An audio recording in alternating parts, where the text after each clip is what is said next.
What's up, guys and gals? Your host of the most Griever is always bringing you guys the next piece of One Piece, chapter 1064. And no, I have not yet fixed the overhead light. Had a lot more going on this week, but I am going to fix it on Saturday. I'm going to fix it tomorrow. But that being the case, this is 1064. And the best part of the chapter is, in all honesty, the cover page. And that doesn't mean the chapter is bad. The chapter is actually pretty solid. But Aokiji was indeed the one. Aokiji is the one to have captured Pudding, Kuzan and Augur of the Blackbeard Pirates, Cold-Blooded Voyage Volume 22. It's actually great, and it actually incorporates into what we can, I guess, deduce or assume. In a way, see, we don't actually know when this took place. A lot of people are saying, oh, this is directly happening at the same time. We've never had a cover page happening at the same time. It's like, yes, we have. We absolutely have. People are saying, like, I think what people mean is that the cover serial is bleeding into the actual chapter. Well, yes, it could be. But this could have also taken place during Wano. I'm just saying. I'm not saying that this isn't happening simultaneously. I'm just saying that potentially the scene we get here at the cover page might not have happened literally 5 seconds before the chapter. That's all I'm pointing out. That maybe this Aokiji and Vulgar kidnapping Pudding might have happened 2 weeks ago while Luffy and the gang were still in Wano. And we're just catching up with the cover serial, and this is the end of the cover serial for this particular one. I don't know. I'm just saying that people are making a lot of fuss over this cover page serial for a number of reasons, but the only reason I can think of actually to give a shit is because goddamn Kuzan is here. And I love Kuzan. No, I don't even need to think. He is my favorite admiral because Garp is not an admiral, so it's got to go to Kuzan. Kuzan's the best admiral. So, anyways, going past that, we actually jump into the chapter itself, and it's Blackbeard versus Law. Now, all of us, I don't know a single person who actually bet on Law. But Law's crew is actually not trash. And you know what's funny? That's not something that I particularly was invested in. And I'm sure you can find a video. I might have even said the last review. They're like, Law's the only decent fighter on the crew. We have no actual... Do we really have a basis to believe that? Sure, they didn't really do much in Wano, but did Kid's crew? You know? Did a lot of the characters... Like... Not all the Straw Hats necessarily had a moment to shine. They barely managed to get a moment to shine in the biggest arc. You know? So, realistically speaking, this came as quite a surprise to a lot of people, but I'm not upset about it. Law didn't get a crew and carry the whole goddamn thing and become the level he's at without actually having a crew that could do anything. He's not full. His entire crew is not filled with Usopp's and Nami's, okay? His crew doesn't have Zoro's or Jinbei's, but it's not filled with East Blue Usopp's either, right? This crew actually has New World potential. Are they as strong as some of the other crews? No, of course not. But they're actually fighting back extremely well. This is done, like Law is using, of course, his awakening right off the bat to fight against Blackbeard. And Blackbeard is honestly losing. Blackbeard is losing this fight so far. Because every time he tries to do something, Law just turns it on his head. He cuts Stronger in half, amputate and all that shit. And the Doc Q is like, I don't know if it's seeming like he almost landed in the water there for a moment. But see, a lot of the members of Law's crew don't have devil fruits, and Law actually points this out and says, look, here's the deal. You don't, and he also shock willies Blackbeard, by the way. He gets a good shock willy off on Blackbeard, and that's a beautiful panel. If it weren't for Aokiji showing up in the cover page, I'd be using the fact that fat old bastard got stabbed right through the goddamn hairy chest, fat-bellied, hairy, beer-gut chest of his. That's a beautiful fucking shot, a beautiful damn shot. So, as I said, Law brings up the fact that you have everyone on your crew is a devil fruit user. So... Room C have fun, and he's continuously trying to do it, and it actually makes a lot of sense that he's doing this. Now Van Auger, of course, with his ability here to teleport and such, is able to get to his captain in time and all that stuff, and asks Shelby to return to the ship, all this stuff. And Blackbeard ends up, like, he keeps using the teleport fruit. That's the only reason. Once again, Blackbeard, a lot of people are trying to say, oh no, Blackbeard's crew is so good, so good. They were going to die to Magellan, okay? Like, Blackbeard's not the smartest guy when he's got his eye on a prize. Sometimes he's an absolute fucking moron. Because Magellan had Blackbeard and his entire crew dead to rights had Shiryu not stepped in. They were dead. Alright? They were officially goners. So, in the same sense here, Law is pointing out that very fact is like, you all have devil fruits. All I need to do is get you in the water and you're all screwed. Like, you might have been powerful before, like as he's pointing out, it's like, you guys might have been strong in your own rights before you had devil fruits, but now you've added strengths, but you've added a weakness where on the sea I can exploit. And my crew, we have a submarine. We are built. We are absolutely fucking built for naval combat because we're fucking pirates. And I absolutely love it. I love it to death. I think it's amazing. So Blackbeard claims that the weakness is well worth the trade-off, all this stuff, right? Now, then we jump in. Here was the controversial thing, and this is why. Ladies and gentlemen, I'm going to raise a glass to the people who read spoilers. Here's to you.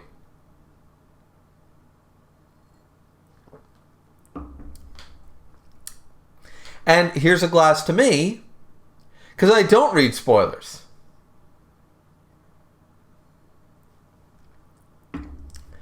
And here would be the reason why.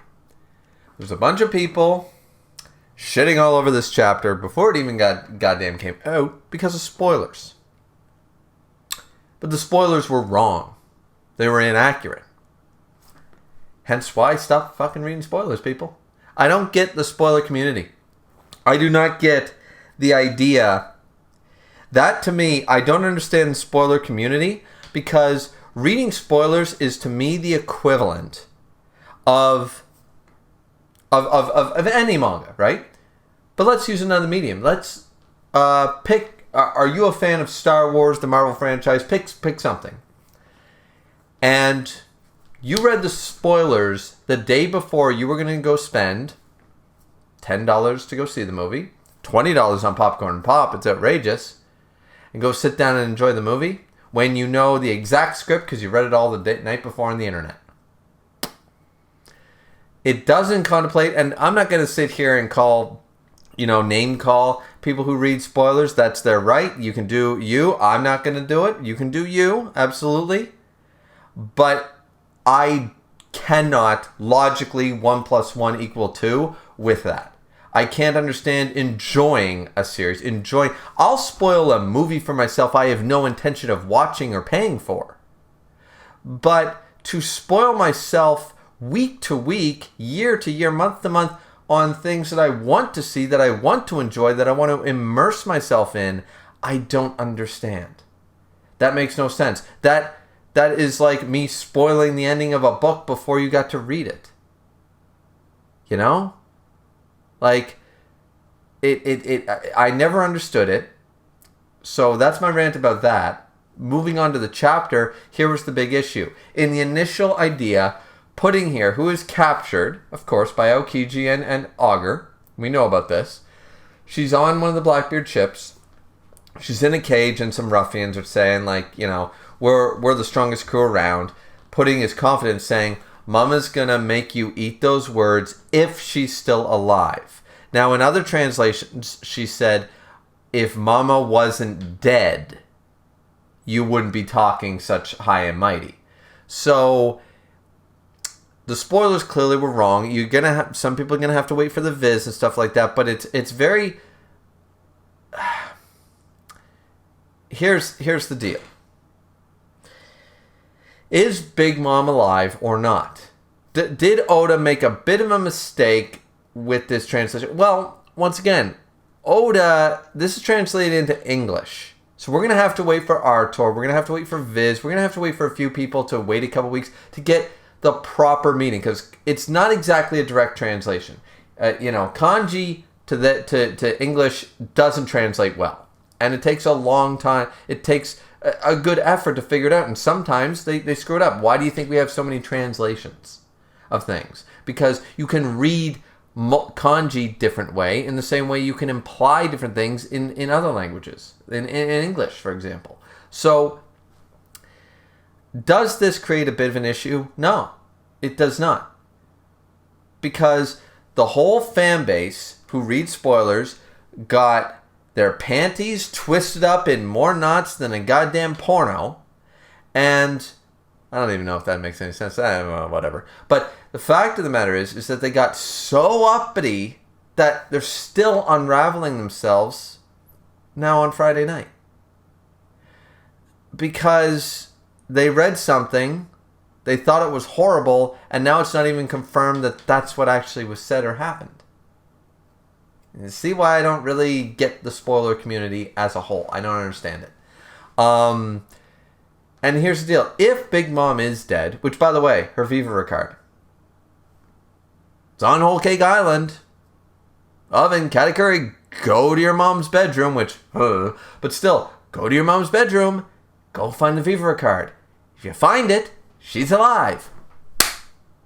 Problem solved. Just saying. It was taken back. Half of it was taken back by one of the Charlottes, one of the one with the crazy hat and the swordswoman, one of the daughters. She took back half of the card that Nami had. So that part of the card is safe. So Pudding doesn't actually know because they probably just heard about it before she was captured. So she doesn't actually know because she didn't see or she didn't see the Vegapunk card disappear, nor did she see the Vegapunk card still active. So she's not aware. The world believes that Big Mom and Kaido were killed in Wano. Not defeated, but killed. So that's what is believed. They even say, we're fighting Law as her killer. Law is her killer. So, that's the big thing.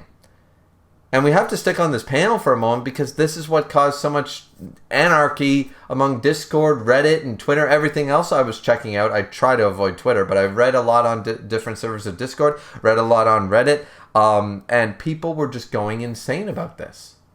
And it's not that big a deal. We don't know. We, the fan base, don't know if Big Mom or Kaido are dead. We have no idea. Are they dead? Are they alive? We still don't know yet. And Pudding only said, if Big Mom's alive, she's going to come back and kick the shit out of you. Because Pudding doesn't know. Why would Pudding know? That is not an incorrect statement, so I don't get it. I do not understand. I think people should stop judging shit before we get proper translations. Don't read spoilers. Don't read shitty Google translations. Wait for... unironically, really, everyone should be waiting completely for Viz. Let's be real. Or at least reputable other sources. That's what I think.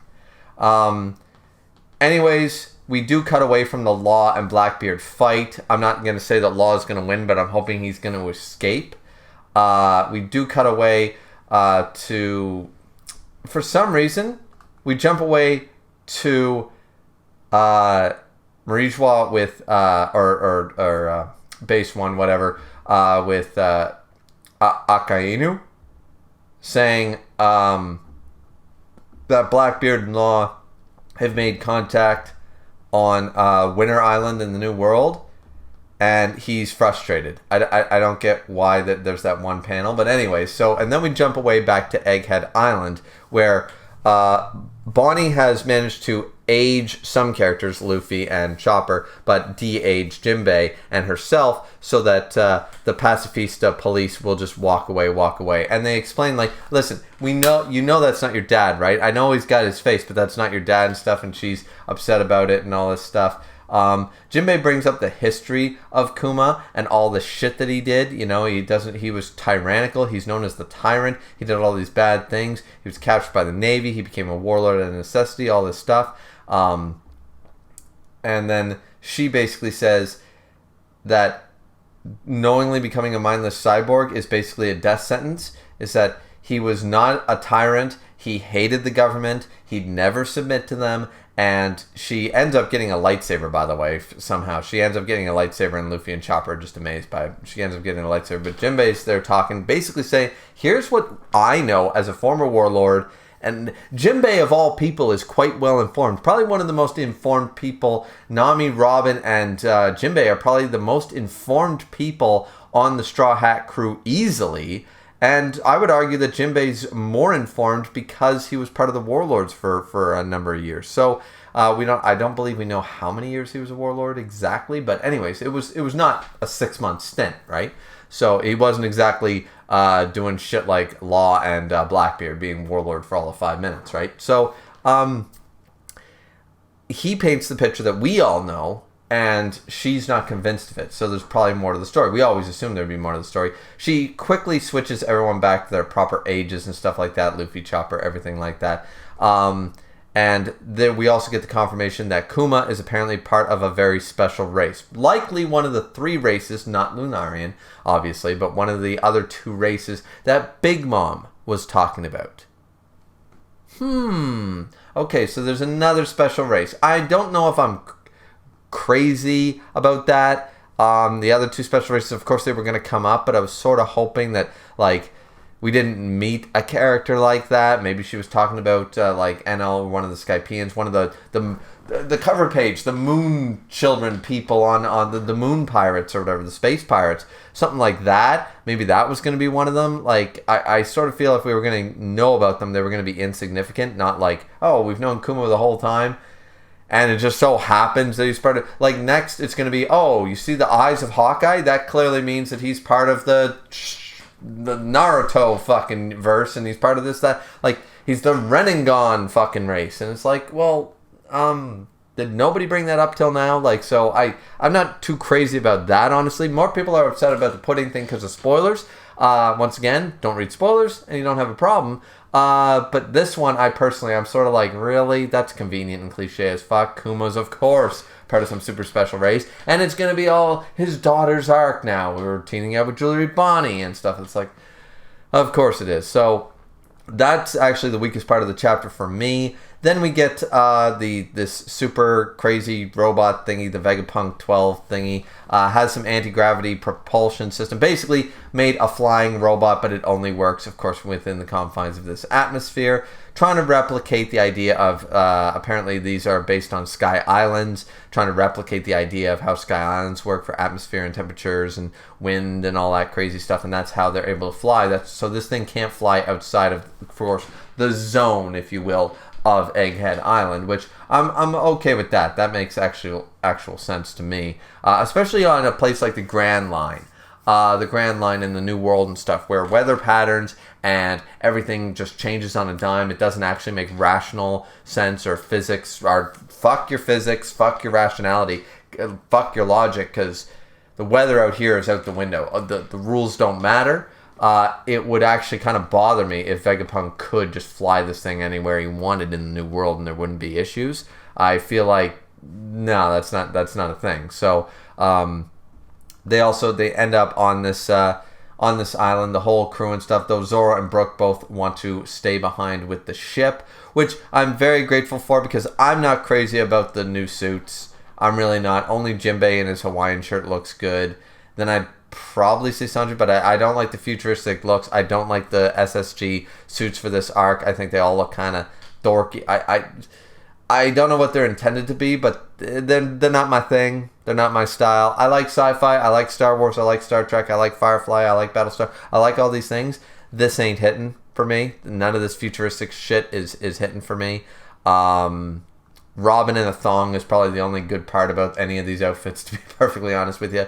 So that's all I got for that. And then we get the big reveal.